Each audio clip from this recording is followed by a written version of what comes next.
Et oui, les spoilers du chapitre 1059 de One Piece sont enfin disponibles et franchement, ça fait vraiment plaisir. Et du coup, sur cette vidéo, je vais les analyser et du coup, je vais les partager sur cette vidéo avec du coup mon propre avis.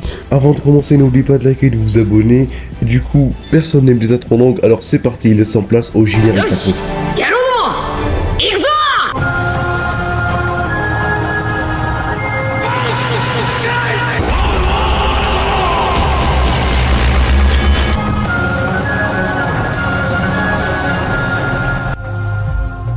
Bon alors, je vais clairement vous dire, le chapitre est juste dingue. Et du coup, attachez vos ceintures, vous allez voir qu'il y aura des informations juste incroyables. Et du coup, je vais diviser la vidéo en 3 parties. D'abord, les spoilers numéro 1, la première partie du chapitre. Les spoilers numéro 2, du coup la deuxième partie, et qui sera la plus lente, et il y aura bien plus d'informations. Et du coup, après, la troisième partie, ça va être les théories et les analyses du coup à propos des spoilers. C'est parti. Pour commencer, on voit directement les pirates chevaux rouges, du coup l'équipage du Shanks, ramener Marco à l'île de Sphinx. Du coup, ceux qui ne connaissent pas cette île, c'est l'île initiale de Barbe Blanche, là où du coup reposait Marco quand la guerre du coup était finie. Et quand ils sont arrivés près de l'île, Marco s'est mis à voler directement en direction de l'île. Et bien évidemment, Shanks a encore une fois demandé à Marco s'il voudrait rejoindre son équipage. Oui, il a encore une fois demandé et Marco a encore une fois refusé, et je trouve que il aurait quand même dû accepter, mais s'il n'a pas accepté, c'est qu'il a vraiment un truc, genre un autre truc de prévu. Sinon, je comprendrais pas vraiment ce qu'il lui reste à faire s'il n'a pas un autre truc de prévu. Marco, il a participé à 2 guerres, 2 très grandes guerres. Et franchement, si il va encore participer à une 3e guerre, je trouve que c'est quand même assez répétitif. Et du coup, j'aimerais bien savoir ce qu'il va faire, est-ce qu'il a un dernier rôle, est-ce qu'il en a pas, on va voir tout ça. Mais ce qui est intéressant à propos de cela, c'est le fait que Marco est du coup parti à l'île de Sphinx. Et c'est là que ça devient intéressant. On verra pour la suite et vous allez vite comprendre pourquoi je dis ça. Ensuite, là on arrive à l'étape la plus incroyable du chapitre. Elle est bombardée d'informations et c'est tellement incroyable que hop, je vais changer d'OST. Voilà, là c'est bon, et puis maintenant, c'est parti. D'abord, je vous avais pas parlé du titre du chapitre. Ouais, c'est totalement bête, mais le titre du chapitre du coup se prénomme l'incident du capitaine Kobe. Voilà, et vous allez vite comprendre pourquoi. Mais ce qui est maintenant le plus incroyable de ce chapitre, l'information la plus tarée de ce chapitre pour moi, vous allez pas y croire, mais littéralement le SSG a été mentionné et on sait enfin à quoi il ressemble. Ouais, voilà, direct. Je vous passe ça comme ça. On sait enfin à quoi ressemble le SSG et ça, c'est juste incroyable. Alors, déjà directement, le nouveau modèle pacifista s'appelle Seraphim et c'est un type de bébé de grande taille avec des cheveux blonds, une peau foncée et des ailes noires. Par contre, dites-moi qu'on est tous d'accord que c'est vraiment flippant. Par contre, ce qui est pas ouf, c'est que il y a des spoilers qui ont dit que c'est un nouveau type de pacifista et d'autres spoilers qui ont dit que c'était le SSG. Alors je comprends vraiment pas, mais vous allez vite comprendre. Alors, c'est ce nouveau type de pacifista, le Seraphim, du coup, était en train de attaquer Barbe Noire qui lui, du coup, avait attaqué Amazon Lily. Voilà, c'est un truc de malade. Du coup, Barbe Noire a attaqué Amazon Lily lors de l'invasion de la mer.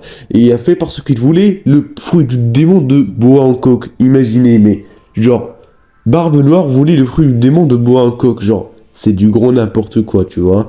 Alors, on sait pas s'il l'a eu ou pas, mais on sait que maintenant sa nouvelle récompense est de 3,996 milliards de berries.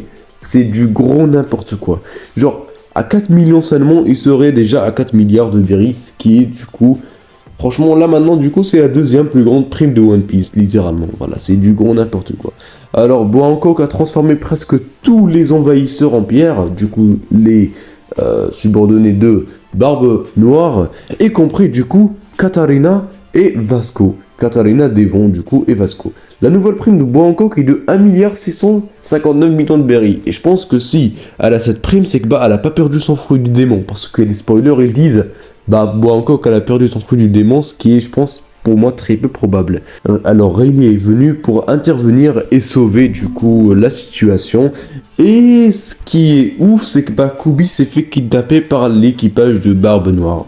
Voilà, je comprends pas pourquoi. Je comprends pas pourquoi Barbe Noire a du coup décidé de kidnapper Kobe, mais voilà. Et Rayleigh, du coup, il a intervenu. Voilà, on va enfin pouvoir voir Rayleigh après tout ce temps. Et ça, c'est vrai, c'est vraiment cool. Par contre, là, il faut vraiment parler de Kobe.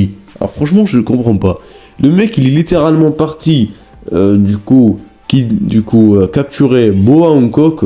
Après tout ça, on se disait, oh là là, Kobe, il est devenu super puissant. Pour qu'au final, se faire kidnapper par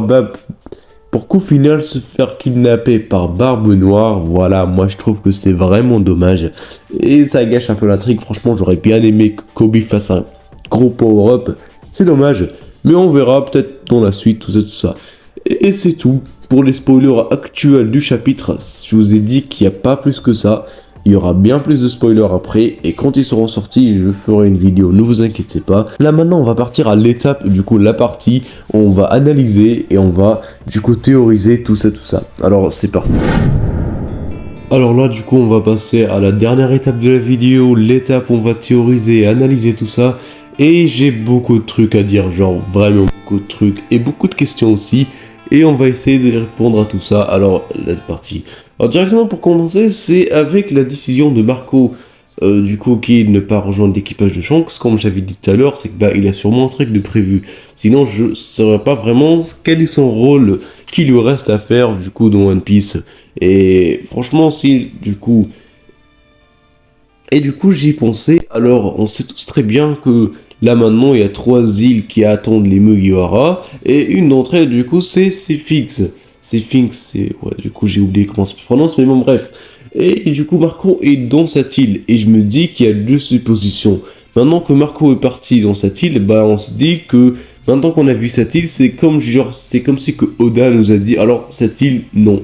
Vous l'avez vu maintenant, alors c'est pas elle ou les Mugiwara vont partir. Et la deuxième supposition, c'est justement, vu que Marco est là-bas, les Mugiwara vont se rendre à cette île. Bon, c'est pas parce que Marco est là-bas, mais c'est juste parce qu'ils auront peut-être éventuellement un truc à dire. Peut-être qu'il va leur dire un truc, peut-être des informations, on sait pas. Je pense qu'on irait tous vers la première supposition. Franchement, je verrais pas ce que foutraient les Mugiwara dans cette île. Mais même s'ils y vont, ça me dérange totalement pas en vrai. Je pense que les 2 décisions restent quand même super cool. Alors après ça, on va partir directement aux trucs les plus intéressants du chapitre. Alors pour le SSG, j'ai rien à dire, je peux rien dire. À part un truc, c'est vraiment, j'ai posé des questions à plein de personnes, j'ai posé des questions spoiler et tout, et la plupart m'ont dit, en fait non, même pas la plupart, tout le monde en fait. Donc, pourquoi je dis la plupart? Vu que tout le monde m'a dit que c'est le SSG, ce n'est pas un nouveau type de pacifista. C'est vrai que c'est un nouveau type de pacifista, mais c'est le SSG en fait, lui-même, tu vois. Et c'est ça ce qui est super incroyable avec tout ça. Franchement, on a enfin le SSG entre nos mains, et je pense que la description des SSG, elle est un peu flippante quand même. Franchement, des bébés géants avec des cheveux blonds, une peau genre brune normalement, une peau foncée, et des ailes noires, c'est flippant. Essayez d'imaginer un peu quand même. Bref, on va directement passer au truc, prochain truc, c'est est-ce que Bangkok a vraiment perdu son fruit du démon? Tout à l'heure, ce que je vous ai dit, c'est non. Vu qu'elle a une prime de 1,695 milliard de berries, je me dis que non. Elle a encore des trucs à faire dans le futur, elle a encore des trucs à faire dans les guerres et tout. Du coup, je me dis qu'elle a pas perdu son fruit, mais il y a une autre supposition qui est, je pense, bien plus probable. C'est que elle va maintenant se battre qu'avec le haki, sachant que son haki est super puissant et qu'elle a le haki des rois. Et Oda nous a pas montré tout ça pour rien. Hancock n'a jamais utilisé le haki des rois et franchement je pense que quand maintenant elle a perdu son fruit du démon, elle pourra l'utiliser dans les prochaines guerres, et la guerre finale avec les Mugiwara, Luffy, etc. Et ça serait vraiment super sympa. Et aussi directement, Rayleigh, les refs, je sais pas combien ça fait d'années qu'on n'a pas vu Rayleigh. Imaginez Rayleigh, on va enfin le voir, les refs. C'est incroyable. Et juste ça, on n'a rien à dire. Il est venu sauver la situation et tout. Il y aura des réactions de malades quand le chapitre sortira. Bref, vous allez voir, c'est un truc de malade. Et aussi, est-ce que Kobe serait le truc qui lancera la guerre entre Luffy et Barbe Noire. Ça, on ne le sait pas, mais on le saura très prochainement. C'est tout ce que j'ai à dire pour cette vidéo. Merci d'avoir regardé jusqu'ici. Je vois que la vidéo est devenue assez longue. Du coup, je ne peux pas théoriser plus que ça, malheureusement. Mais je ferai d'autres vidéos. Du coup, ne vous inquiétez pas. On se retrouve à la prochaine.